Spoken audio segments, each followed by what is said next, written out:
अस्सलाम वालेकुम गाइस। आज का हमारा टॉपिक है एंजाइम्स। एंजाइम्स जो हैं वो एक ऑर्गेनिक बायो कैटालिस्ट होते हैं। ये ग्रीक लैंग्वेज का वर्ड है। इनके मतलब होता है इनसाइड प्लस जाइम का मतलब होता है यीस्ट, यानी इनसाइड द यीस्ट। एंजाइम की स्टडी को हम एंजाइमोलॉजी कहते हैं। एंजाइम के फंक्शंस के लिए जो मीडियम रिक्वायर होता है वो एक एक्वियस मीडियम होता है, यानी वाटरी मीडियम होता है।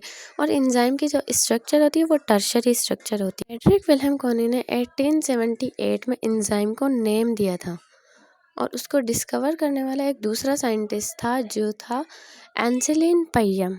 फर्स्ट एंजाइम थी डायस्टेज, जिसको आइसोलेट किया गया था यीस्ट से। और सबसे लार्जेस्ट एंजाइम का नाम है टाइटिन, सबसे स्मॉलेस्ट एंजाइम का नाम है पेरोक्सीडेज। जो एंजाइम ब्लड क्लॉटिंग को कंट्रोल करती है उसका नाम है स्ट्रेप्टोकाइनेस। के मुताबिक एंजाइम दो टाइप्स की होती है। जो enzyme inside the cell function करती है उसको हम कहते हैं एंडो एंजाइम, और जो enzyme outside the cell function करती है उसको हम कहते हैं एक्सो एंजाइम।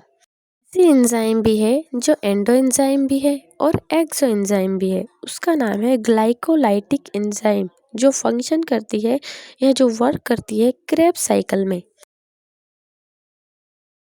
जो एंजाइम प्रोटीनियस और नॉन प्रोटीनियस दोनों पार्ट्स कंटेन करती है उसको हम कहते हैं होलो एंजाइम। होलो एंजाइम को हम कॉन्जुगेटेड एंजाइम भी कहते हैं। एंजाइम्स जो होती हैं वो प्रोटीनियस नेचर की होती हैं, और एक ऐसे एंजाइम है जिसमें सिर्फ नॉन प्रोटीनियस पार्ट है, उसका नाम है राइबो एंजाइम, जो कि आरएनए मॉलिक्यूल होते हैं। एंजाइम्स ग्लोब्यूलर इन स्ट्रक्चर होती है हाई वेट के साथ।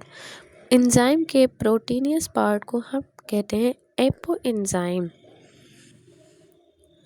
और नॉन प्रोटीनियस पार्ट को कहते हैं कोफैक्टर, जिसके दो पार्ट होते हैं, एक होता है ऑर्गेनिक और दूसरा होता है inorganic. Inorganic non proteinaceous part जो होते हैं एंजाइम का वो मेटालिक आयंस होते हैं।